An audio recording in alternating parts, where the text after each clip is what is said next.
नमस्कार, सत श्री अकाल, आदाब। आप देख रहे हैं संस्कार मीडिया न्यूज चैनल। मैं हूं अकरम खान। आज हम आपको ले चलते हैं मध्य प्रदेश के टीकमगढ़ जिले में। अतिशय क्षेत्र पपौरा जी का नाम सुनते ही लोगों के सर श्रद्धा से झुक जाते हैं। टीकमगढ़ ही नहीं बल्कि समूचे देश से जैन समाज के धर्मावलंबी लोग पपौरा जी के दर्शन के लिए आते हैं। लेकिन काफी समय से पपौरा जी के क्षेत्र कुछ लोगों की आपसी व मनुष्यता के चलते विवादों में घिरा चला रहा है और ये विवाद खत्म होने का नाम नहीं ले रहा है। ट्रस्टियों पर ट्रस्ट के सदस्यों द्वारा आरोप प्रत्यारोपों का दौर चलता आ रहा है। यह आरोप प्रत्यारोप कभी बीच सड़क पर तो कभी पुलिस थानों एवं न्यायालयी प्रक्रिया द्वारा भी गुजर चुका है। जैन समाज में इस विवाद के चलते कहीं ना कहीं खुंदस भी देखने को नजर आती है कि आखिर पपौरा जी ट्रस्ट को क्यों बदनाम किया जा रहा है। अभी हाल ही में पपौरा जी ट्रस्ट विवाद की आग फिर भड़क गई।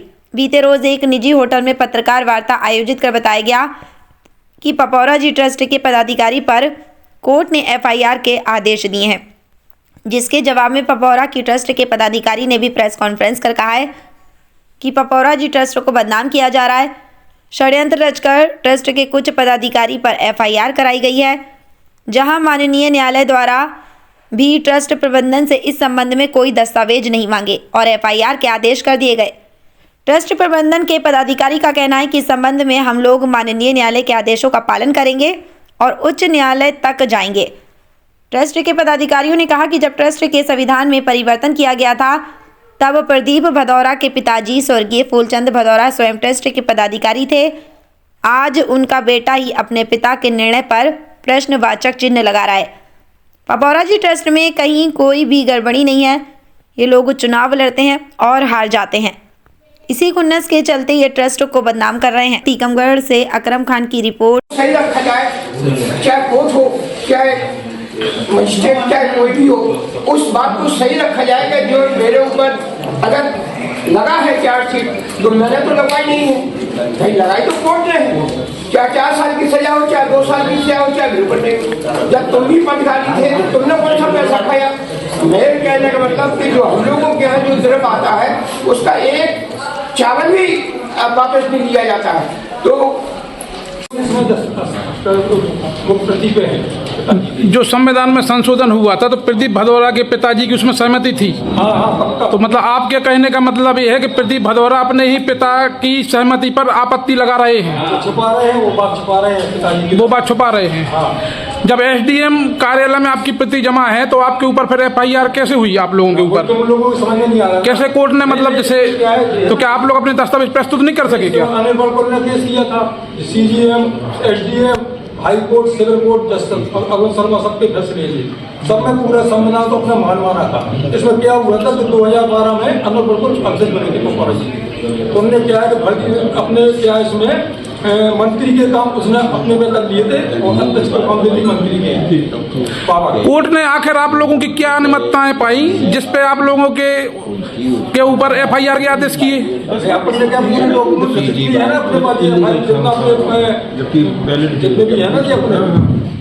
तो आपके जो वकील थे वहाँ पर तो क्या वो मौन धारण किए थे क्या वहाँ पर?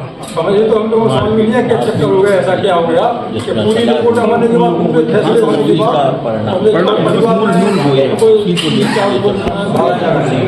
अच्छा जो मारपीट की गई थी उन लोगों ने प्रति वर्ष 3 ऑडिटरों के द्वारा अक्षय क्षेत्र पपौरा जी की एक चीज की ऑडिट करवाई जाती है, जो वार्षिक मेले में उसको समाज के सामने प्रस्तुत की जाती है और समाज को प्रतियां भी दी जाती हैं कि हमारे क्षेत्र में इतनी आय हुई है, इतनी व्यय हुई है।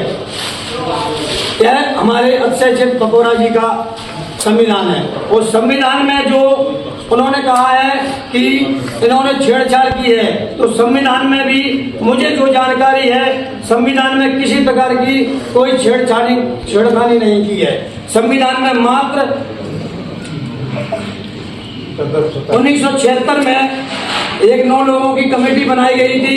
उसमें उस कमेटी ने निर्णय लिया था कि क्षेत्र बहुत बड़ा है, क्षेत्र पे आय के साधन नहीं है, इसलिए सदस्यों की सदस्यता 1000 रुपये की जाए। वो 9 जनों की कमेटी बनाई थी। उसमें प्रदीप भदौरा के स्वर्गीय पिताजी फूलचंद जी भदौरा जी भी थे।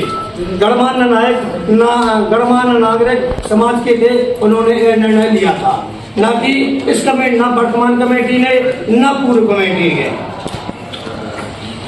इस प्रेस कॉन्फ्रेंस के उद्देश्य यह थे कि पूर्व में जो कल प्रेस वार्ता आयोजित की गई थी कि क्षेत्र कमेटी के द्वारा ट्रस्ट में छेड़छाड़ की गई है। ना तो कोई संविधान में पूर्व कमेटी के द्वारा, ना वर्तमान कमेटी के द्वारा छेड़छाड़ की गई है। जबकि प्रदीप भदौरा उपाध्यक्ष रहे हैं, उनके पिताजी कपूरचंद जी भदौरा के द्वारा, फूलचंद जी भदौरा के द्वारा एक 9 लोगों की कमेटी बनाई गई थी। उसमें क्षेत्र को देखते हुए, समाज को देखते हुए, क्षेत्र के विकास को देखते हुए एक संशोधन किया गया था कि 1000 रुपये में आजीवन सदस्य बनाए जाएं। उसमें मात्र यही संशोधन किया गया था जिसमें कपूरचंद भदौरा जी से फूलचंद जी भदौरा जी स्वयं। नाम है आपका? अरुण कुमार जैन सुनवा।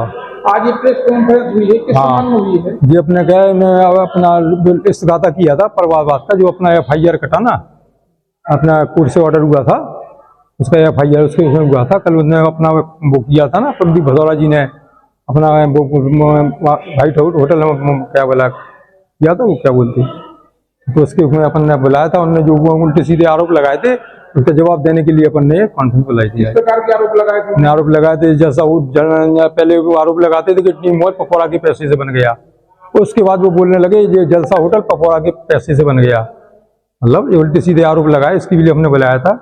ये अपना तो आपका क्या कहना चाहते हैं? हम इससे कहना चाहते हैं प्रदीप भदौरा जी आरोप लगा रहे हैं, ये सब निराधार सरासर गलत है। विनय सुनवा जी, कल जो FIR हुई है, इस FIR के संबंध में आप क्या कहना चाहेंगे?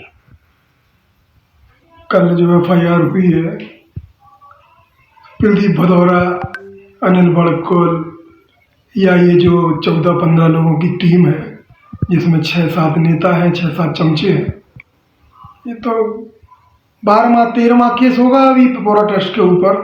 इनको तो आदत बन चुकी है झूठे मुकदमेबाजी करने की, और 10 के करीब ये लोग हार चुके हैं। 2 एक पहले से लंबित है जो कोर्ट में चल रहा है, और एक ये FIR जो कल कराई गई है कवंजी, उसके अंदर जांच के आदेश भी हुए हैं। और जो जांच होगी तो दूध और पानी का पानी आपको पता चल